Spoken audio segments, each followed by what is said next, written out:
مسئلۃ التشبیب، امام سراجی رحمۃ اللہ علیہ نے مسئلۃ التشبیب بیان فرمایا ہے۔ یہ خلاصۃ السراجی کے صفحہ 30 پہ موجود ہے۔ خلاصہ موجود ہو تو اس کو سامنے رکھ لیا جائے، ورنہ سراجی کے اندر اس مثال کو دیکھ کر سامنے رکھا جائے اور پھر اس مثال کو سمجھا جائے۔ علامہ سراجی رحمۃ اللہ علیہ کی اس مثال اور اس مسئلے کا مقصد، تشریح اور حکم، 3 باتیں سمجھنی ہیں۔ مسئلۃ التشبیب میں بنات الابن کا تذکرہ ہے، اور بنات الابن کے اس سلسلے میں انہوں نے بنت الابن سے ابتدا کی ہے اور پھر 6 نمبر کی بنت ابن ابن ابن ابن الابن تک کا تذکرہ فرمایا ہے۔ اس کا مقصد یہ ہے کہ جس طرح بنت الابن ذوی الفروض ہے، اس طرح ہر وہ بنت جو بواسطہ ابن ہو وہ بھی ذوی الفروض میں ہے، حتیٰ کہ بنت ابن ابن ابن ابن الابن یہ بھی ذوی الفروض ہے۔ اور جو حکم بنت الابن کا ہے وہی حکم ہر اس بنت کا ہے جو بواسطہ مذکر ہو، یعنی جس طرح بنت الابن کے لیے 5 حالتیں 4 جملے تھے، اسی طرح ان کے لیے جس طرح بنت الابن کا سبق اپنے سے اوپر والی اولاد یعنی بنت اور ابن پر موقوف، کہ بنت اور ابن نہ ہوں تو بنت الابن قائم مقام بنت کے، اگر ابن ہو تو بنت الابن محجوب، اگر بنت ہو تو 1 ہو تو بنت الابن کو سدس مگر متحاضی کے ساتھ اسبہ، بنت 1 سے زائد ہو تو بنت الابن محجوب مگر متحاضی یا اسفل کے ساتھ اسبہ، جس طرح کہ اس سبق کو تفصیل کے ساتھ پڑھا دیا گیا ہے، دوبارہ اس کو ذہن نشین کر لیں۔ تو اسی طرح ہر وہ بنت جو بواسطہ مذکر ہے اس کا حکم ہے، یعنی جس بنت پر بھی آپ جائیں، مثلا 5ویں نمبر کی بنت ہے بنت ابن ابن ابن ابن الابن، تو اس کا حکم یوں بیان کیا جائے گا کہ دیکھیں گے کہ اس بنت کے اوپر جو میت کی اولاد ہے وہ ان میں کوئی ہے یا نہیں، اگر نہ ہو تو وہ بنت کے قائم مقام، اگر اس سے اوپر میت کی اولاد میں کوئی نرینہ ہو تو یہ بنت محجوب ہو جائے گی، اس سے اوپر کوئی کسی بھی نسب میں کسی بھی نسل میں 1 بنت ہو، بنت الابن کو سدس ملے گا مگر متحاضی کے ساتھ اسبہ۔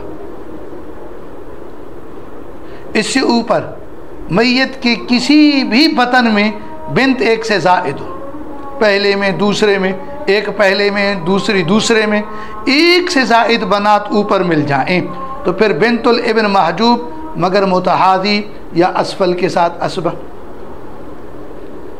یہ اس مثال کا اصل مقصد ہے۔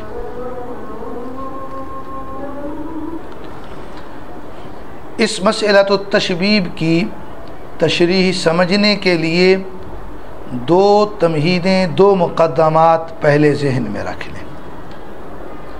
پہلی تمہید، یہاں پر 3 فریق ہیں اور ہر فریق میں 3 بنات الابن زندہ ہیں، بعضہن اسفل من بعض۔ ہر فریق کی ان 3 بنات کو علیا، وسطیٰ، سفلا سے تعبیر کیا گیا ہے۔ دوسری تمہید، فریق اول کی علیا جو کہ بنت الابن ہیں، اس کے مقابلے میں کوئی اور بنت الابن زندہ نہیں ہے۔ فریق اول کی وسطیٰ کے مقابلے میں فریق ثانی کی علیا ہے، یہ دونوں بنت ابن الابن ہیں۔ فریق اول کی سفلا کے مقابلے میں فریق ثانی کی وسطی اور فریق ثالث کی علیا ہے۔ اس درجے میں 3 بنات ہیں اور یہ تینوں بنتو ابن الابن ہے۔ فریق ثانی کی سفلا کے مقابلے میں فریق ثالث کی وسطی ہے۔ اس درجے میں 2 بنت الابن زندہ ہیں اور یہ 2 یہ ہیں بنتو ابن الابن، اور فریق ثالث کی سفلا کے مقابلے میں کوئی بنت الابن زندہ نہیں۔ تو مجموعی طور پر یہ 9 بنات ہو گئیں۔ سب سے پہلے بنت الابن وہ 1 ہے، پھر بنت ابن الابن 2 ہیں، پھر بنت ابن الابن 3 ہیں، پھر بنت ابن الابن 2 ہیں، پھر بنت ابن الابن 1 ہے۔ ان 9 بنات کو سراجی اور خلاصۃ السراجی کی اس ترتیب کے ساتھ بھی لکھا جا سکتا ہے، اور ان کو یوں بھی لکھا جا سکتا ہے کہ ایک بڑا میت بنائیں اور ان کے نیچے 5 ورثہ لکھیں۔ سب سے پہلے بنت الابن 1، پھر بنت ابن الابن ان کے اوپر لکھیں 2، پھر بنت ابن الابن ان کے اوپر لکھیں 3، پھر بنت ابن الابن ان کے اوپر لکھیں 2، پھر بنت ابن الابن 1۔ تو اس طرح پوری ترتیب کے ساتھ 9 بنات الابن ہیں۔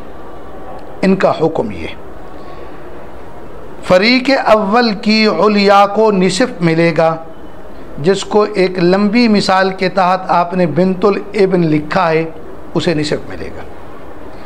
فریق اول کی وسطی اور فریق ثانی کی علیا دونوں کو اکٹھے سدس ملے گا۔ ان 2 کو آپ نے لمبی مثال کے اندر دوسرے وارث کے درجے میں لکھا ہے۔ ان دونوں کو اس لیے سدس ملے گا کہ ان کے اوپر 1 بنت الابن زندہ ہے۔ باقی تمام بنات الابن محجوب ہیں، 6 کی 6 محجوب، اس لیے کہ ان کے اوپر 1 سے زیادہ بنات زندہ ہیں۔ اگر 1 سے زیادہ بنات ہوں تو یہ محجوب۔ اگر ان باقی کے مقابلے میں کوئی ابن الابن زندہ ہوتا تو وہ اپنی متعازیات کو بھی اور اپنے سے اوپر والی محجوبات کو بھی عصبہ کر دیتا اور نیچے والیوں کو ہمیشہ کے لیے محجوب کر دیتا۔ اب یہاں بنت الابن کو نصف، 2 بنت ابن الابن کو سدس ملے گا، مسئلہ 6 سے بنے گا۔ بنت الابن کو 3، بنت ابن الابن کو 2 کو 1 رد ہو جائے گا۔ رد کی دوسری صورت مختلفۃ الجنس مسئلہ مجموعہ سیہام سے بنے گا۔ پھر 2 بنت ابن الابن کو 1 ملتا ہے، اس کی تصحیح کریں گے، 2 کے ساتھ ضرب دیں گے، 2 × 2، ہر بنت ابن الابن کو 1 ملے گا۔ بنت الابن کی 3 میں ضرب دیں گے وہ 6 ہو جائے گا، اور رد 4 میں ضرب دیں گے تصحیح 8 ہو جائے گی۔ یہاں جیسے کہ لمبی مثال میں میں نے سمجھایا، یہ بنات الابن کے 5 درجات ہیں۔ ان کی مشق کا ایک اور عجیب طریقہ ہے کہ ہر بنت الابن کے ساتھ، ہر مرحلے کی بنت الابن کے ساتھ 1 ابن اس کے برابر کا زندہ لکھیں، پھر مشق کریں، اور اس طرح 5 مشقیں کریں۔ پہلی مشق میں